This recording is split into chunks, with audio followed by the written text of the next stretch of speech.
so many other victims of crime and victims of gun violence wish they weren't here today. But not we, but some people, many people in this state did this. And the people across that building over there need to understand that they did this. That might seem hard. They didn't pull the trigger. They didn't pull the trigger. They didn't put the gun in that kid's hands, but they did, didn't they? They did because they didn't ever have a law that said an 18-year-old shouldn't have a weapon of mass destruction. Yeah, I said it, a weapon of mass destruction. They fired hundreds of rounds in a minute that caused devastation like I've never seen before. I wish I wasn't here today because I would not have seen the chaos of that day. Images that you've never seen, that you should never see, could see what I've seen. What these parents had to see in the morning, because they did. What I've seen in hundreds of hours of body cam footage. Cops finally going in at an hour and 17 minutes because they were afraid of a gun. I wish and I pray that these gentlemen can have the bravery to come in and testify and say what that gun does, but they don't. And they certainly didn't have the bravery on that day, because I promise you, they were afraid of the gun. Ray Gavis called tough DPS troopers and his Texas Rangers that he had down there on Operation Lone Star, 93 strong that day, 400 different police officers on that day, waited for an hour and 17 minutes because they were afraid of a gun. So that's why you're here. That's why you're here. That's why we're all here, and we have to be here today. The Reverend Dolan, he said it felt normal to him.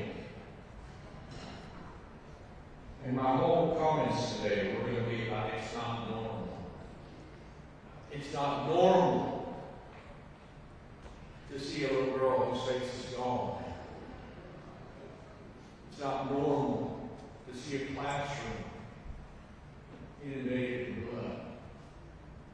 It's not normal to see their shoes all over the place, screwing them out. It's not normal to see a cop pull a kid out by its leg. It's not normal for a little boy to tell his father, a little boy who survived, who'd been shot, to tell his father that he remembers from his little girlfriend all he remembers his teeth on the ground. It's not normal. It's not normal that this happens to us in our country every day. It's not normal. It's not normal for us to hear the cries of children waiting for someone to go help them. It's not normal. We have to stop this madness that isn't normal. And that's why we need you here today across the street, lobbying and advocating for these children and those teachers and the kids in Santa Fe and the kids in El Paso and the kids in Sutherland Springs and everywhere. I told Dan Patrick, I said, this isn't normal, sir. I sat in his office for an hour and I cried and said, we need to do something. And I told him that story about that little girl. And then I said, Dan, this will happen to someone you know, I promise. You know what he told me? How dare you, he said. How dare you tell me that this is going to happen to me or someone on my staff? Each and every one of you knows a victim of gun violence. And so, yes, this moment in time changed my life and my direction. It allowed me to meet some of the strongest people I've ever met in my life. And it allowed me to see beautiful little girls like Jackie, like Lexi, and Tess,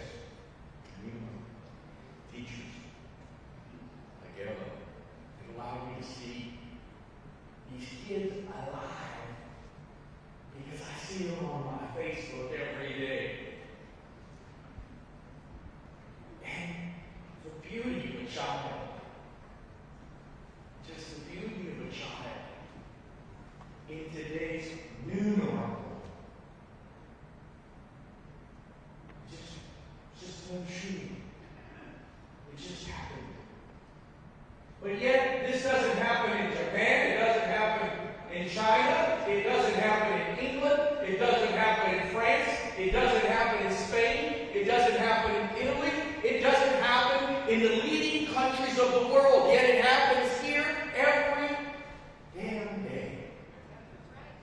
Every day. And so we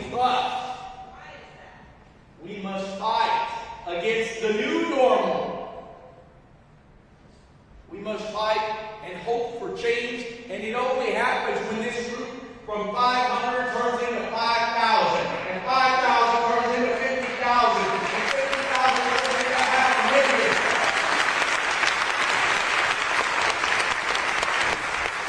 That's the way we're going to win, because we must win, you see. The new normal is some president that says, oh yeah, we just got to get over that one. That's what he said when he was running for office. There was a shooting up north in New Hampshire, Maine, I forget. Because the new normal is everywhere. The new normal is you got politicians across this country that say, oh, we're going to have to, our thoughts and prayers are with them. That's the new normal. Well, what about actions? Listen, I too pray. My prayers are different. I pray for something so very different. I pray for someday these people will have the enlightenment and the understanding that this could happen to them, that they could lose their children. But they have the bravery and fortitude to go look at the pictures of what happens to these kids. I can hardly sleep. I mean, every day I wake up, I see these kids. That's the reality of it all. In a moment, life changed for these people. And yet they sit here and stand and fight, and they come here now, 2 sessions now, fighting for their kids. They go to Washington all the time. Less so now because they've got a new president that doesn't want to hear about these issues. You can move, that's all right. You've got a new president that got rid of the Office of Gun Safety Prevention. After that, you've got a new president that says we're going to do everything we can to support those gun manufacturers. You've got a new president that doesn't care about our kids. And so, I ask you here today, because you took time out of your day to come here and advocate, is to go over there and talk to them for sure. Tell them your stories and the stories of your friends and the stories of these folks. And tell them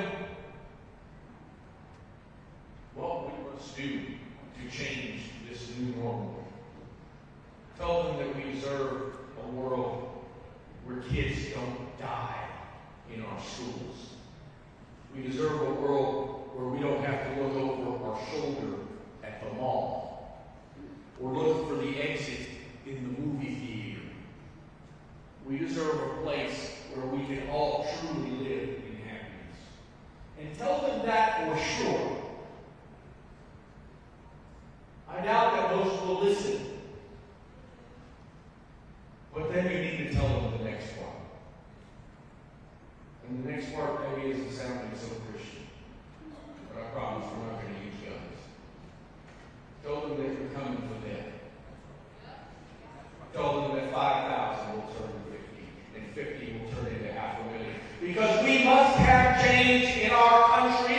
We must have change in our state. And the only way to create and effectuate that change is to vote for people that truly want to create that change.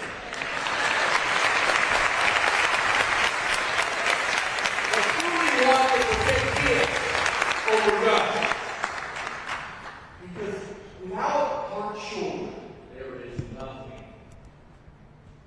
And that's why I don't know how strong. It's amazing to me how strong they are.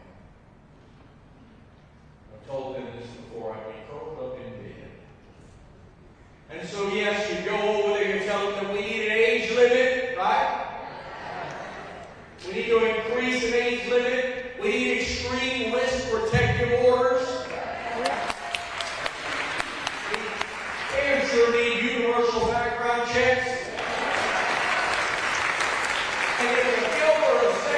your work over there is in vain, I promise you it isn't. I promise you it isn't. Because you are going to go back there and tell them that we will get the change that we need, if not today, someday, and that will come when they are gone from this office. And we have people that are advocating for our kids. I want to thank you so much for giving me this time to be here. I will be excited for you. I will be excited for these things. I love y'all.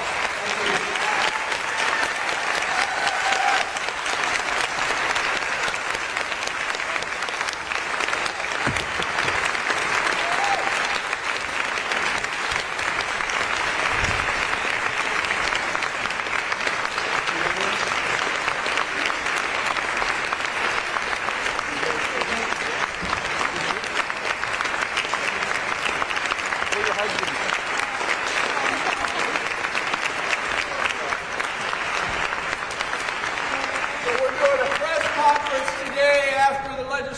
Finishes and we file some bills, the ones we just talked about. So push that out. Tell people in your communities and let us know where we need to go, because these folks want to travel across this state and they want to tell people their story. That's how brave they are. Thank you all very much. You guys have a great day.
Your group leader, you have a number on your name tag, an orange number.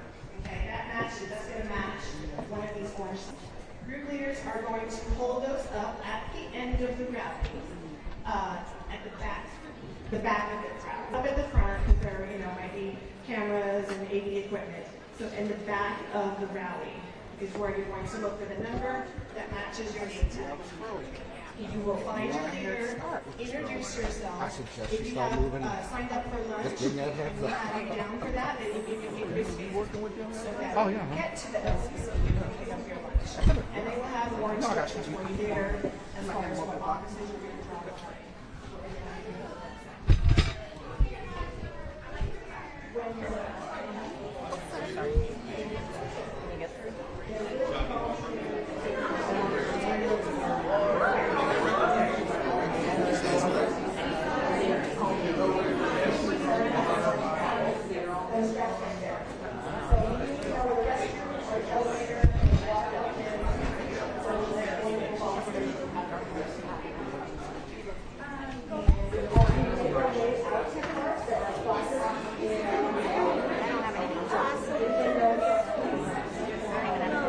Well, maybe it's... Oh.